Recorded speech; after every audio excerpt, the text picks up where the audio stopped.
Can't catch a break today, folks. Well, I think I know why the survey got shut down. WotC released a new survey today. Literally 11/1/2021, so today, we have the D&D Play Activity Survey. I will obviously read through the survey and go through it in this video. I think, my guess is, I don't know if it's just, I think they use Google Forms, or maybe it's the internal website, or I don't know how they do their surveys, but that's going to be my guess. And I want to give them the benefit of the doubt and say, maybe they can only support on whatever platform or through their website one survey at a time. As such, we couldn't leave the other survey up before we published this one. Would I have waited a week? Yes, but here we go. So what are things that make you play D&D? Maybe it's the open world, the opportunities to optimize or customize your character, the ability to tell a shared story with friends, the iconic art, maybe all of the above. You can see we have them in a variety of different languages, which is nice to see. And we scroll in here, we can see English, German, Spanish, French, Italian, Japanese, Polish, and Brazilian Portuguese. So very cool. So I'm going to take it in English because that's my language of choice. Wow, okay. It's about a 25-minute survey. So, what are your favorite D&D classes? Choose up to 3. Okay, Paladin, Cleric, Bard. Yep. What are my 3 favorite races? Okay, well that's going to be Satyr. That'll be... Oh, Grung's not on here. Interesting. Neither is Lokatha. Alright, so out of this it'll be Grung or Satyr. Honestly, half-elf. It's just what, you know, say what you will, but I like half-elves a lot. And, elf. I could probably sub one of those out for tiefling, but I'm good with that. Which D&D campaign settings do we prefer? Oh, ho, ho, folks. Campaign settings, look at this. We got Birthright, Darksun, Dragonlance, Eberron, Forgotten Realms, Greyhawk, some homebrew setting from elements of one of the published campaigns, homebrew created from scratch, Mystara, Planescape, Ravenloft, Ravnica, Spelljammer, Theros, or other. Wow, that's pretty... Maybe this is telling, folks. I'm going to check both of the homebrew versions, because that's honestly what I prefer. But out of all of these, again, I've never played in Birthright, Darksun, Dragonlance. I've played in Greyhawk, I've played in the Forgotten Realms, I know Eberron, I've never played in Mystara. I kind of touched very briefly on Planescape in our Rod of Seven Parts campaign. And I don't really know or care too much about Ravnica or Theros. Spelljammer I'm intrigued by, and Ravenloft I'm also intrigued by, but I haven't really liked the showing, so I'm only going to check the 2. We'll see if it lets me choose just 2. Okay, it does. What is my favorite campaign setting? Homebrew created from elements. That's tricky, right? Because they're both homebrew, right? If it's taking like Forgotten Realms and adapting it to be your own homebrew, or I guess it's gonna be something created by scratch. It just seems to be the best. I feel like the DMs are always super passionate about it. Why is homebrew from scratch your favorite setting? Creative freedom. I like how much. Yeah, that is definitely true. Keeps the mystery, yeah, 100%, and world building. I do enjoy world building. It also lets me personalize the story. Really, it's gonna be all of these, because if I'm gonna like a homebrew thing, it's not the only way I've ever played D&D, so I can't check that one. Okay. Have I ever played D&D tabletop RPG? Wouldn't that question come first? Have I ever played D&D? Yes, obviously. I am 35. Okay. What year did I start playing D&D? 2004. Which of the following tabletop RPGs have I ever played? 3.5 and 5th edition. Choose all that apply. Oh, there we go. That's all I've played. 3 and 3.5 and 5. Next. Which do I prefer? Which edition did I play first? 3rd? When's the last time I played 5th edition? Within the last month, because I didn't have my game last week because we were off. So within the last month. How important are the following when you play D&D? Bonding over a shared experience. That's obviously extremely important. Using miniatures in gameplay, somewhat important. It's not needed. Introducing new players to D&D, I think that's very important. I enjoy doing that. Leading the group during the gameplay, I'm going to say it's not important at all. I often find myself thrust into that role depending on the group that I'm with. I try to let other people, depending on the group, but I try to let, like, especially if it's newer players or players that I haven't played with before, let them take the reins and let me sit in the back because I know the game. But being a powerful hero that defeats villains and monsters, I'd say that's very important. That's kind of the name of the game. Creating my own adventures and campaigns, I also think that that's very important. Creating characters with detailed personalities, quirks, and motives, that's only somewhat important to me, I'll be honest with you. Overcoming challenges with careful decision making, that's extremely important. Maximizing, I'm a min-maxer, it is what it is. Characters, monsters are beautifully illustrated in the books. You know what, I do think that's very important. I want more art, if I'm being honest. How important are the following when you play D&D? Identifying creative ways to solve challenges and obstacles. Oh, very important. Having a large collection of miniatures or dungeon terrains. I think it's only somewhat important, but I do have that. So, I guess I gotta make it extremely important. I have so many. Taking charge of a team and deciding how to proceed, slightly important. Accumulating powerful weapons, I've somewhat important. I do enjoy that. Creating a homebrew world, I'm gonna say very important because I like that. Being part of a fun group, that's necessary. Researching rulebooks online, that's a thing that I enjoy very much. Rulebooks and guides feature amazing artwork, very important. Helping others learn how to play D&D, again, extremely important to me. Creating elaborate backstories for my characters. I'm going to say it's somewhat important because I've been burnt before by making in-depth backstories and having the DM just not even care. So, how was I introduced to D&D? A friend or family member introduced it to me. About how long after your introduction to D&D did you play your first tabletop game? A few days later. We made the characters, then we played that Saturday. About how long after your introduction to D&D did you purchase or receive your first D&D book or box set? It was a few months later because we just played with his, like, my DM had all the books, so we just used his. Which of the following did you do first? Played D&D before I bought anything. What was the first tabletop D&D product I ever owned? Dice, obviously. It says choose all that apply, but the first one I ever owned was Dice. I bought Dice before I had anything else. This is 2004. We didn't have digital tool sets. My DM had everything, so I bought Dice first. So I think I'm not going to check anymore because that was the first thing I bought. It was the first 5th edition tabletop product I owned. The box set, the core rule books. Or not the core rule books, the D&D starter set, rather. Okay. You mentioned the first D&D product you owned was accessories. How was this product obtained? I purchased it for myself. Well, I just bought dice online, I think. Actually, could I even buy dice? 2004. Yeah, I must have bought them on eBay, I think. Think about the first D&D tabletop product you bought. Why did you buy that product? Why did I buy dice? Because you need them to play the game? Is that an option? Saw it at a convention to read, a store owner, saw it in an ad. I like the art.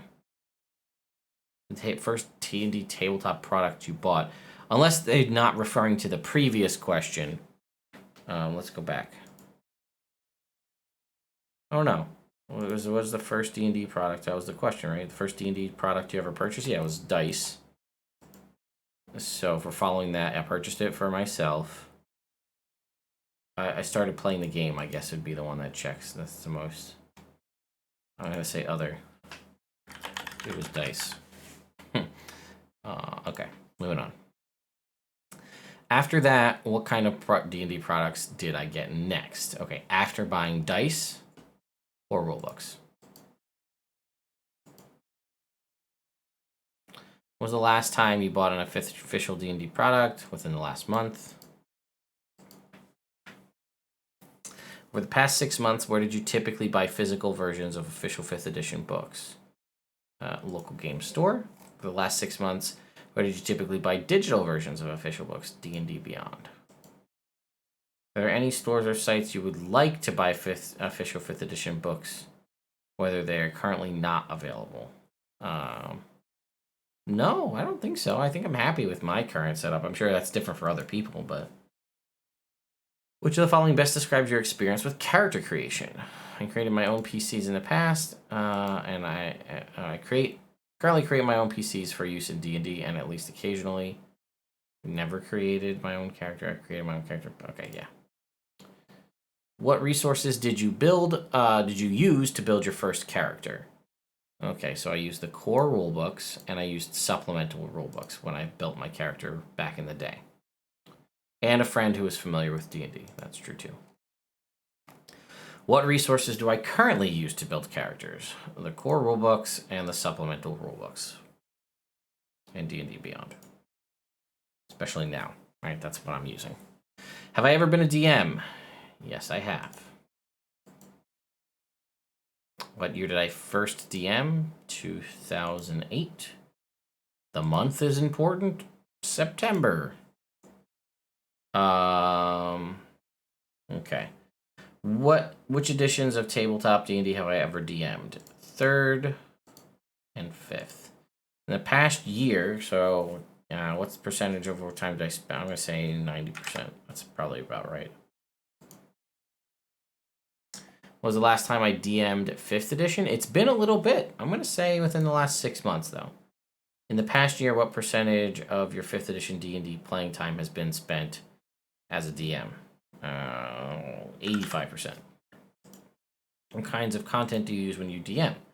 Official 5e, official content from older third party, homebrew, yeah, all of the above. What kinds of campaign settings, worlds do you use? Settings supported by 5th edition materials. Settings supported by older materials, sometimes.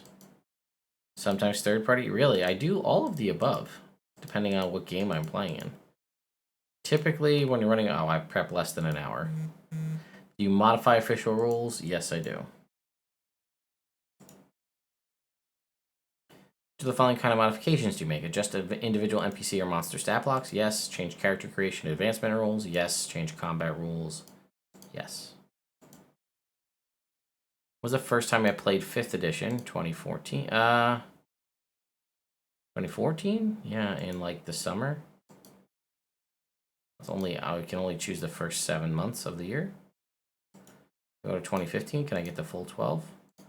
I started playing when 5th edition, when the box set launched, whenever that was. I thought that was 2014 in July. I was pretty sure.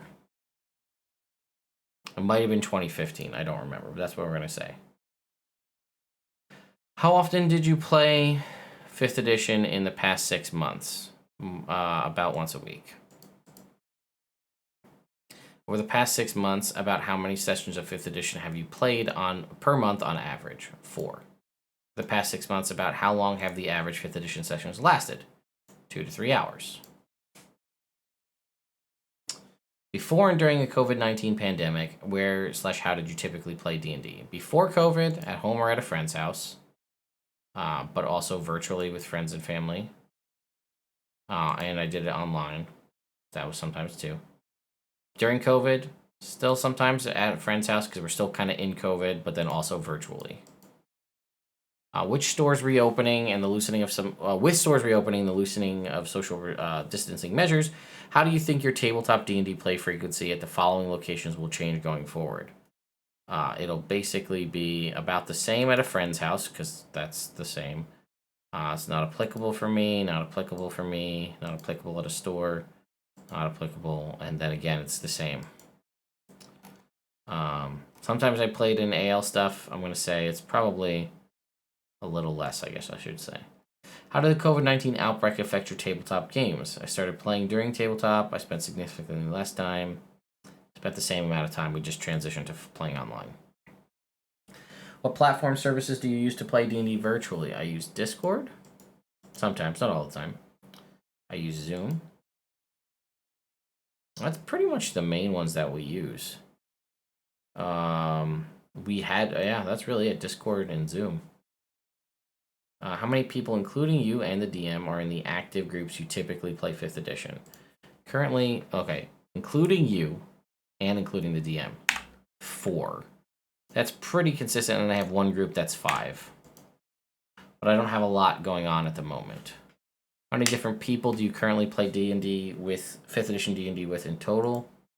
Let's see. If you take me out of both of those equations, that's 8 people. Oh, sorry, that's 7 people. Do you know any kids under 13 to play D&D? Guess I can count my son. He kind of plays. I'll say yes. What do you think of these? What do you think younger players like best about playing D&D? I'm gonna say exploration and combat. Depending on the age, role playing might be important. Oh, and my son loves creating characters, so I'm gonna check that. Would you say that players under age of 13, they'd like to be a PC? Well, where/with do they play D&D? I'm gonna say it's probably at home or at school, and sometimes in a game store, and at home with family. Makes sense. Where did they learn to play D&D? From friends and family, /at home. I guess probably at home. What materials were used to teach them? Really the core rule books. I'm just gonna say other conversation. I mean, realistically, I taught my son how to play just by chatting and like making up scenarios.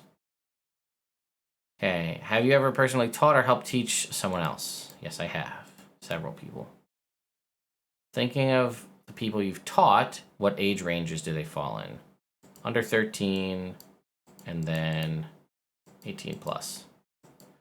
What challenges have I encountered? I'd say basic comprehension of the rules, but more so getting them to focus. I actually realized too, I did teach my my niece and nephew how to play too. And they're like 10 and 9.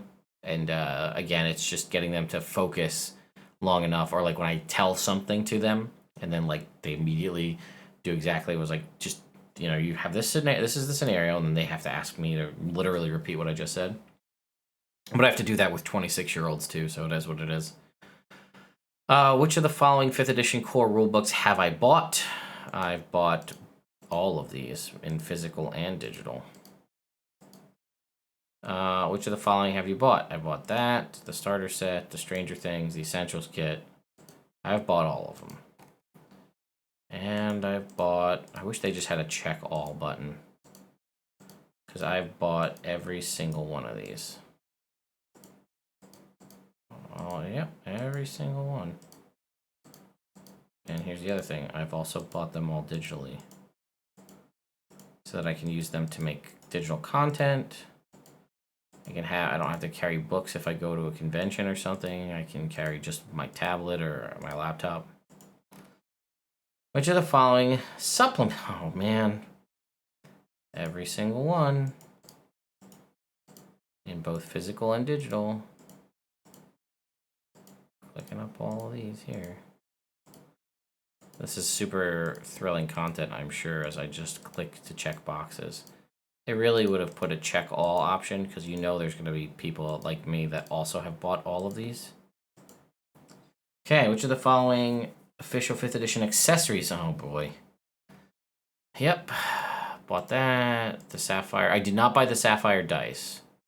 Tactical maps reincarnated, DM screen, wilderness screen, Ravnica dice and maps and miscellany. Yep, all of these. Officially licensed miniatures, spell cards, creature cards. Yep.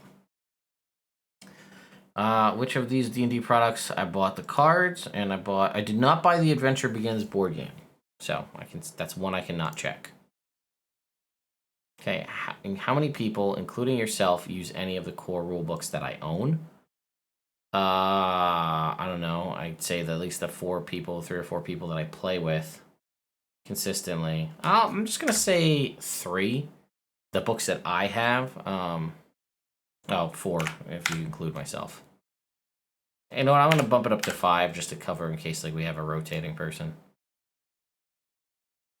Why did you purchase the D&D starter set? I'm gonna say it was the only way to get access to D&D 5e rules at the time.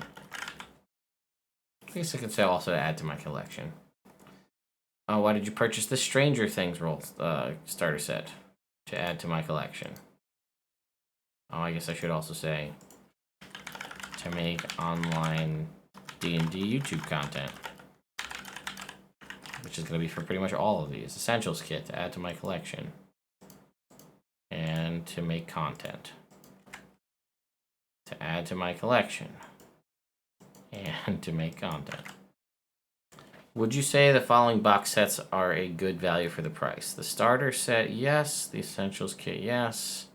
Rick and Morty and Stranger Things, no.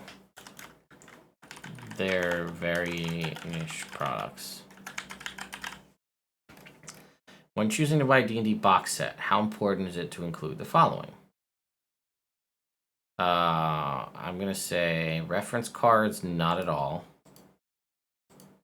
Character sheets, not at all. DM screen, I'm going to say is important. Dice are somewhat important. And so is the poster map. Really, more or less when I'm buying the box set, I'm buying it to have it, unless it's got an adventure, which that wasn't even an option listed there. Which of the following core rulebooks have I used? All of them. And have I modified or used them? Yes, all of the above. Okay, which of the following box sets have I used? I guess the core rules, because it's the same starter set, essentials kit. That's it. Have modified content and plays. Yeah, I've modified content for both of these. Okay. Which of the following have I used? Okay. I have not used all of these. I have used Curse of Strahd, Horde of the Dragon Queen, Out of the Abyss, Princess of the Apocalypse, Rise of Tiamat, Storm King's Thunder, Tomb of Annihilation, Tyranny of Dragons. I've modified the content for all of the above that we just mentioned. Which of the following supplements have I used? Well, all of the supplements, because they have extra content. Whether it be monsters, subclasses, races, magic items. All of them. And yeah, I mean, I've modified content used from all of them to fit my games. I feel like more often than not, when you go to implement these things into your games, you have to look at how they fit into the current scenario, and then there will be modifications. Which of the following 5th edition accessories have I used? Okay, that's a little bit less. The Wilderness kit I have used at this point. I've used officially licensed miniatures and spellbook cards. I really don't use the other dice, so that's about it.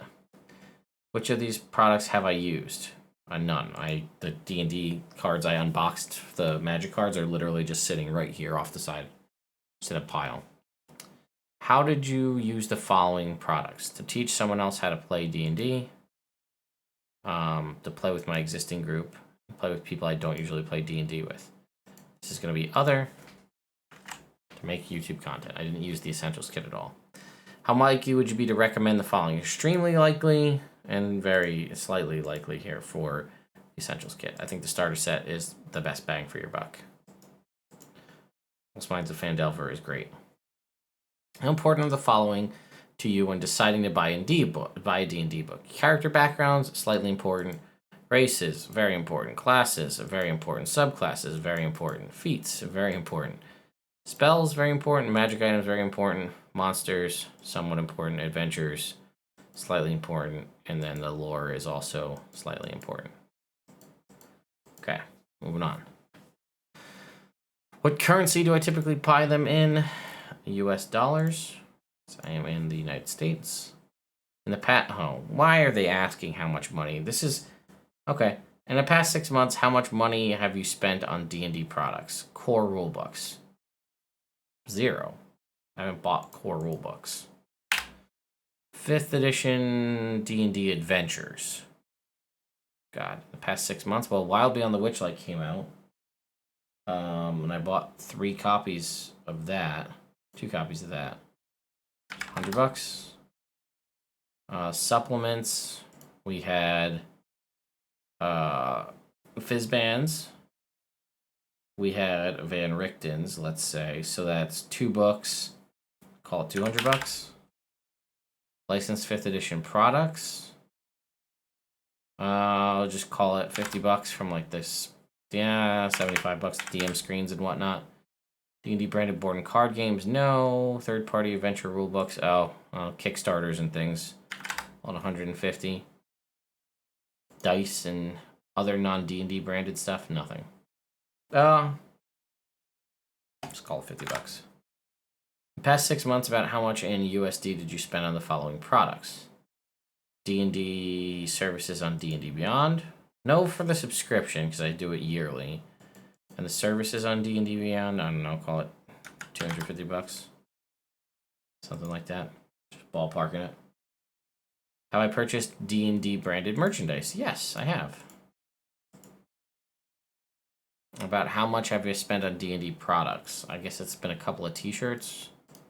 Call it $50. Where do I typically buy my merchandise? Online retailers. The following digital games have I ever played? Icewind Dale 2. Yeah, okay. I have played Idle Champions very briefly. I've played the Neverwinter MMO. I've played Neverwinter Nights. And, it's Baldur's Gate 3. Okay. Do you follow D&D news and community? YouTube. I get a lot of it from me.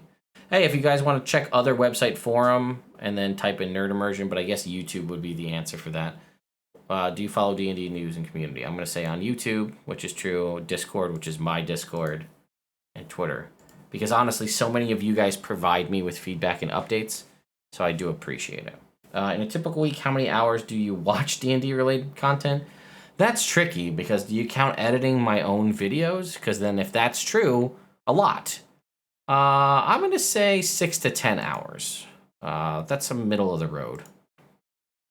It gives me time to watch some D&D videos, but also to do my own stuff. Which of the following D&D podcasts, live streams do I follow? Acquisitions Incorporated. Let's see who's on here, though. Indoor Recess, Knights of Evening Star, Ox Ventures. This is mostly the folks that are on the D&D YouTube channel. I don't see anybody smaller times. Relics and Rarities. I've heard of Red Moon Role Playing, the Adventure Zone. I don't really. Yeah, I mean, I try to watch Critical Role occasionally, but I haven't been able to follow up with it. But the Ack Inc. stuff is so infrequent. It's every time there's a PAX. That's one thing I can watch and stay up to date on because they're infrequent. Although I'm not watching the C Team, but I still would say Ack Inc. Which of the following do I follow? Well, I do technically follow Critical Role, so we can check that off then. All right. Which family members, if any, have you played D&D with? I have played with my spouse. I have played with my sibling. I have played with my mother. I've played with my child. And that's it. My grandparents, none of them are around, so that's that. Okay, I guess I could have checked other for cousins and nephews, but have I heard of Adventures League? Yes, I have. Have I played Adventures League? I'm going to regret checking this, but yes, because now I have more questions. How likely? I'm going to say it's middle of the road because it's a very different experience depending on the DM. Why do I say that? It's a very different experience depending on DM. Also, at stores and conventions, the time limit is a very real thing. You need to finish your game and move on so the next group can play. Now, I'll be honest, I've never played Adventures League kind of at in a location where we kind of had unlimited time. I've played at local game stores and I've played at conventions, but usually you're in a time slot. It's a 2-hour module. You play for 2 hours because then they need to prep for whoever's coming in after you. Do I feel D&D is on its way up and growing in strength, holding its ground, and pretty consistent, or on its way down, losing momentum? I think it is still technically on its way up, I'd say. Considering each of the following, do you think is on its way up? I think D&D Beyond is... I think they're all holding their ground, honestly. I don't think anyone's better than the other at the moment. People like ones for... It's also hard to compare Roll20, D&D Beyond, and Fantasy Grounds because D&D Beyond is officially licensed. I guess the other two do have licenses, but they're also virtual tabletops where D&D Beyond is not. Which of the following games have I ever played? Which do I play currently? Destiny. Ever played and currently play. Which is... a fun thing to get back into. Have I ever played Middle-earth: Shadow of War? Yes, I have. Have I played Dragon Quest XI? No. Magic the Gathering? Ever played? I have. Dragon Age? Ever played? Yes, I have. Assassin's Creed? I have played. Elder Scrolls? I have played.